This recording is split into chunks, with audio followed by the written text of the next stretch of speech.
Hello and welcome to our lesson on the global air circulation model. Today our three key takeaways are to describe the movement of each of the air circulation cells, to explain what the climate would be like in different places and why it is like that, and to link certain biomes to these different areas of latitude. Okay, so that'll be our focus for today. Make sure you have something to write down, make annotations. This can often be quite a tricky topic, but if you break it down bit by bit, it should simplify that. So our global air circulation. So what I've done, I've got a diagram just on the left, which shows the different cells that we can have.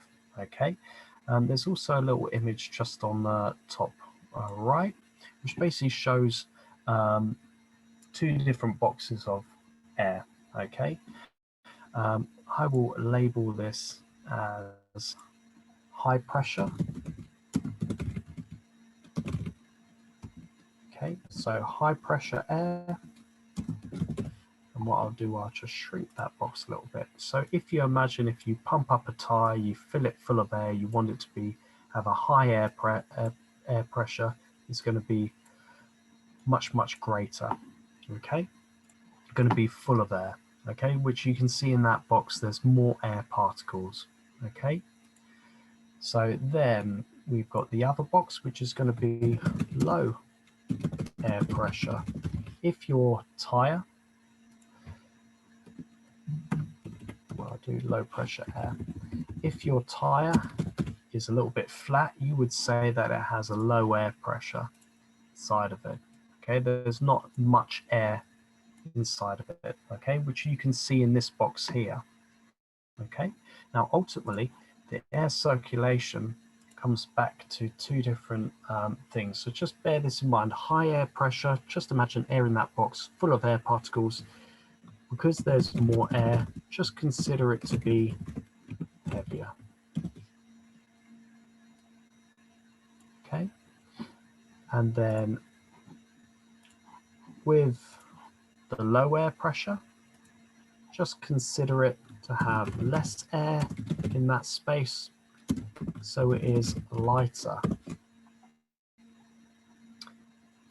And if you follow these two different ideas, it should connect everything together quite nicely. So I'll just highlight these so they're just together in their space.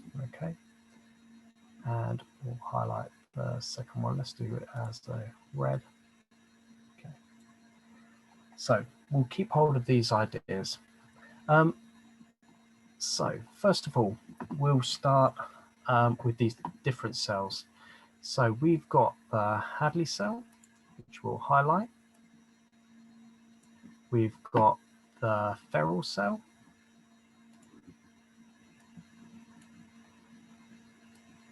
And we've got the polar cell. Let's do that as a blue. Okay, so these are our different climatic cells, okay, or our different cells with different movement of air going around the world. Okay, now in theory as well, our Hadley cell isn't just one, it's this one and is that one there. Okay, so what we'll do is we'll just go back 2 steps. Okay, so we've got these different cells. We'll start off with the Hadley cell. Now, obviously we know we're on the equator, and if we imagine our sun is over here, okay, I'll just put that as a big glowing ball. Its solar radiation comes in. It's always going to be more intense on the equator. Okay, if you warm something up, the air particles will expand apart. So that's what I've kind of linked to on the top right diagram here. Okay, so as something is warmed, the particles will be given that energy,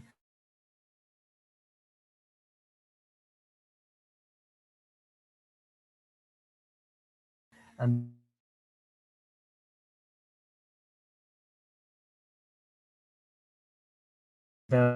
this is happening with air rising. Okay, so air is warmed and it rises high up into the atmosphere.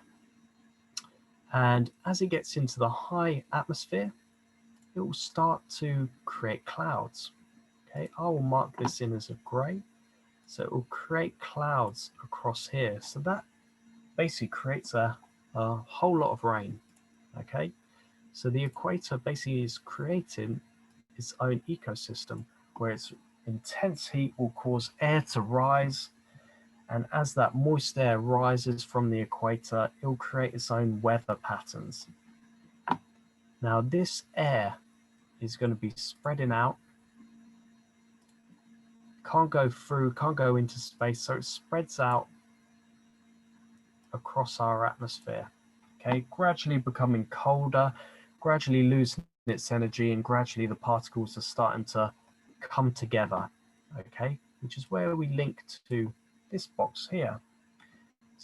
So the particles are starting to contract together, losing their energy. They're not expanding far apart, they're contracting together because they're in the cold reaches of the atmosphere. They've lost all of their energy. Then that air will start to become heavier and it will sink back down. Okay, so air only creates clouds when it rises. So air that sinks doesn't create clouds. Okay, so this will lead to certain things happening on these two places. So we'll make a quick note here. On the equator, air rises due to what we call convection. Okay, which is where heat is transferred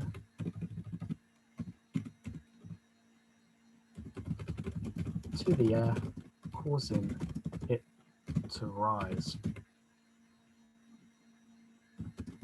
into the atmosphere.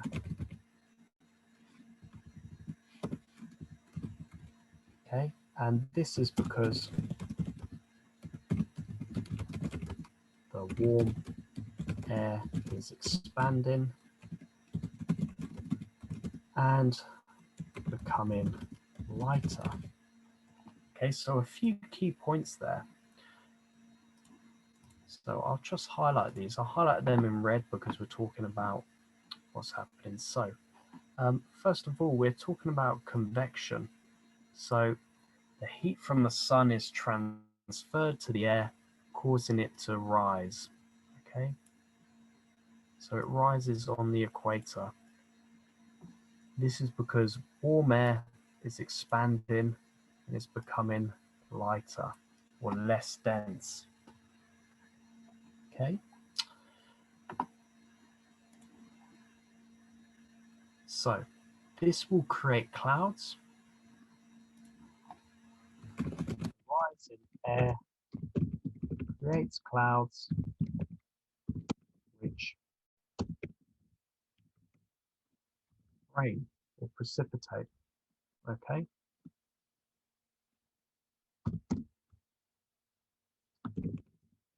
air will spread out across the edges of our atmosphere, losing energy as it spreads. Okay, so we'll highlight a few key points there as well. So I'll just move it down a little bit more. So here, so the clouds will rain. Okay, the air will spread across the edges of our atmosphere and it will lose energy. Now, as it loses energy, particles will condense together. So I'll put this point up here. The air loses energy, particles condense together,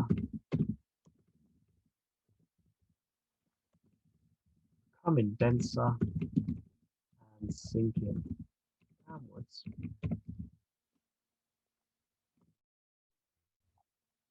Which is exactly what we can see there. So now we're switching to a different color. So we're looking at more blue aspect. The air loses energy, it condenses, and it becomes more dense. Okay. So we'll just link to two different things that we expect to find with these. So low pressure, and I'll write this in red. Low pressure, where there's less air, it's lighter, the air rises to create clouds. Okay, that's an important point. So air rises to create clouds. So anywhere where there's clouds or rain, you know you're looking at a low pressure environment. I'll get rid of that. And then if we are looking at our high pressure, I'll just put this point over here. Air is denser, so heavier, so it sinks. Therefore, no rain. And this will give us a few clues later on of what kind of biomes we're going to be expecting in these places. Okay. So therefore, if we determine what kind of air pressure systems we have on the equator, we would say, well, air is rising, therefore it must be lighter, low pressure systems.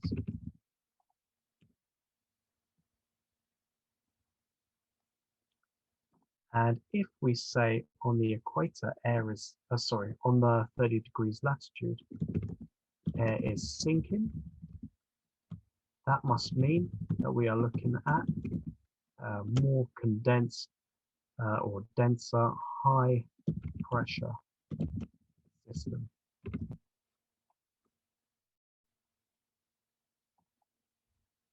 Okay, brilliant. So if we use this idea, so anywhere where air is rising, it's low pressure. So actually, on 60 degrees latitude, I could put that is a low pressure system.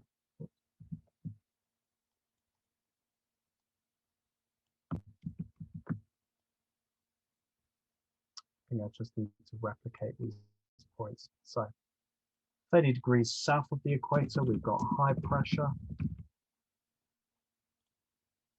60 degrees north the equator, where you see the ferrule cell meeting the polar cell, we've got air rising, so that's got to be low pressure.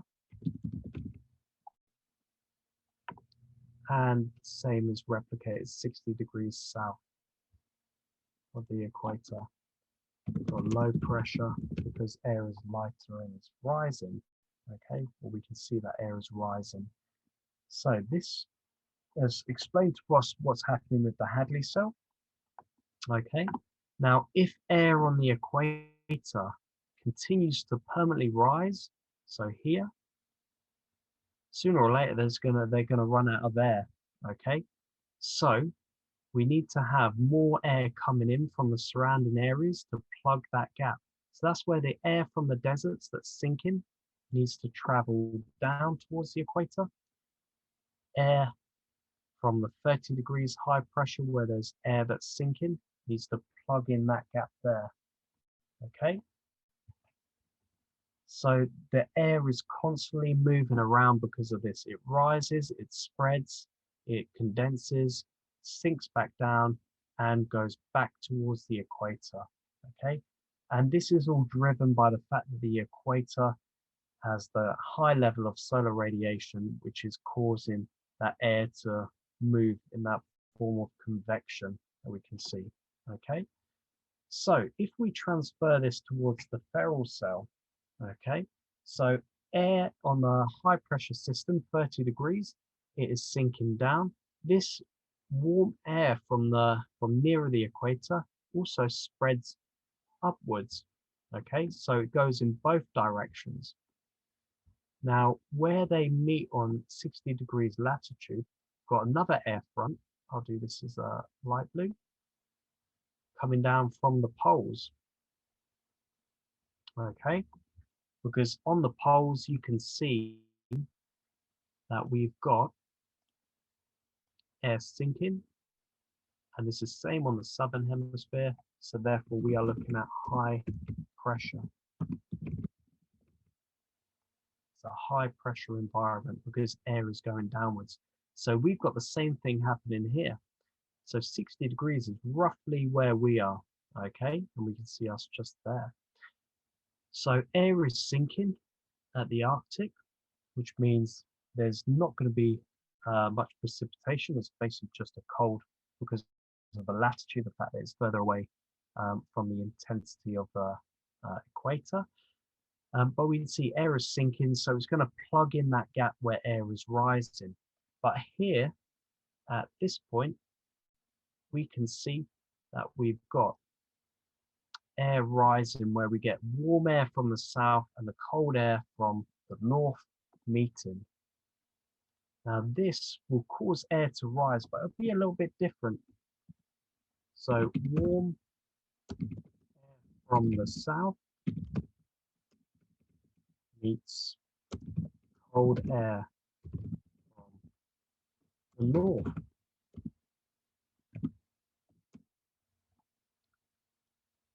So this will still cause air to rise, but this time you've got the heavier cold air and the lighter warm air. So the cold air will always hug the ground. The lighter air, the warm lighter air that can carry the moisture, will rise above it. So when these two air fronts meet, they create what we call frontal rainfall.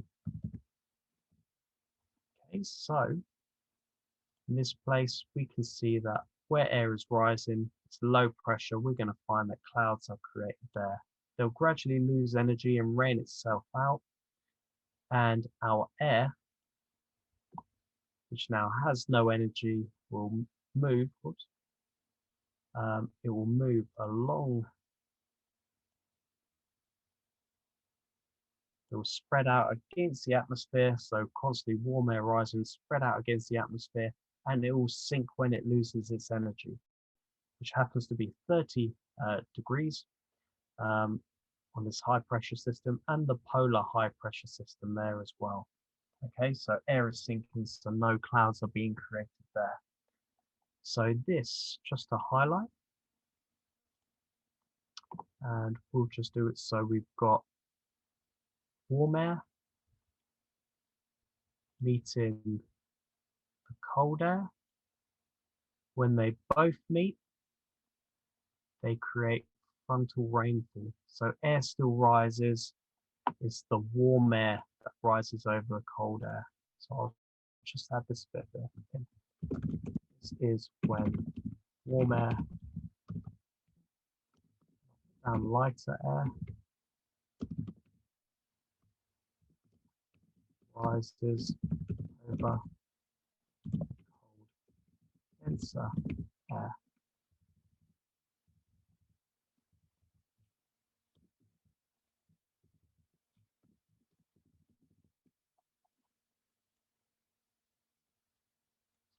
We'll just move a few of these things just slightly, just so it makes it a little bit clearer.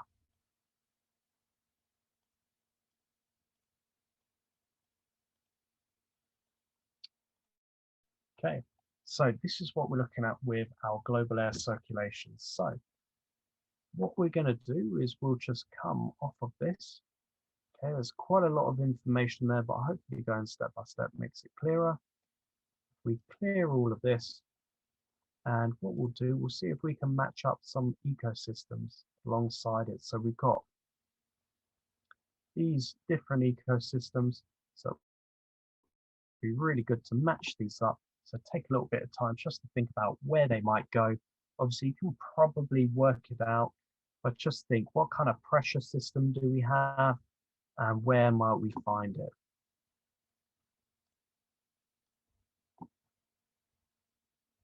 So I will do my blue as high pressure.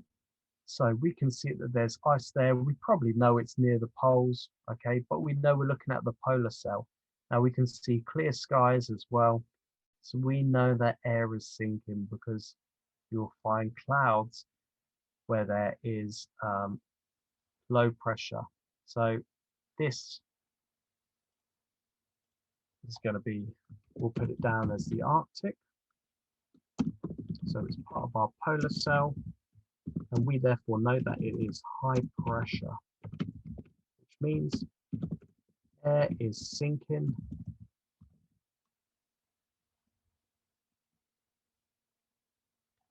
So therefore, there's going to be no clouds or rain.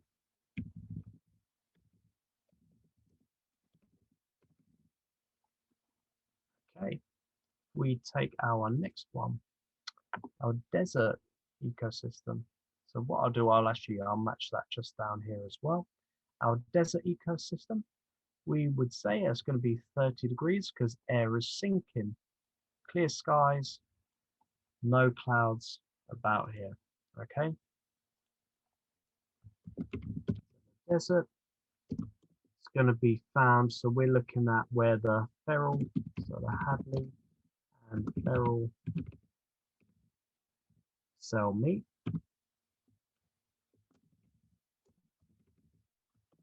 Okay, so it's where the feral cell meet, okay? And in terms of what we expect here, okay, this is a high pressure as air is sinking, and there will be no clouds or rain, which creates our desert. Okay, which brings us to our last one. Looks like the rainforest here. So we are looking here. Okay, we can see clouds, we can see moisture. So this is our rainforest. This is found the center of the Hadley cells.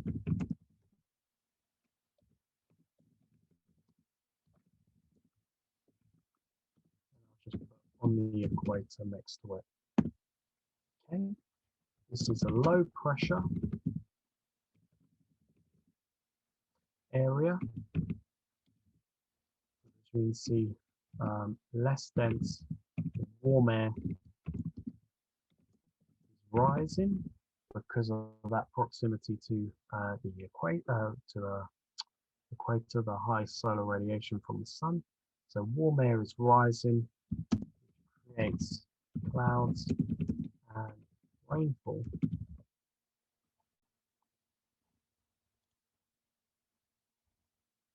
So hopefully that ties in the global air circulation quite nicely. Obviously, our mild, sometimes rainy weather, we would be looking at another low pressure environment, but we are looking about here, okay? So where our weather is made up, it's made up of frontal rainfall, where the warm air from the south and the cold air from the north meet. I'll just put UK there. So what we'll do, we'll just clear these and we'll just have a quick recap. So looking back at our initial takeaways to describe the movement of each air circulation cell. So we looked that they were made up of the Hadley feral and polar cell. Low pressure tends to be found on the equator. As air rises, it spreads on our atmosphere and sinks as high pressure on the desert environment, where it doesn't rain and you'll normally find clear skies. So to explain what climate is like and why it's like that, well, where air rises, we're going to find rain. Where air sinks, there's not going to be any rain. Okay, and latitude will determine the temperatures. So that's why further away from the equator, you'll find the polar environments instead of the hot desert environment. And then we've linked to some biomes that are found at different latitudes. So on the equator, you would find the rainforest. Where air is sinking, so the high pressure environment, you would find a desert, either a hot or cold desert, but a desert where it's going to be void of plants or life. Not much can survive there. Okay, thank you very much for watching. Have a good day.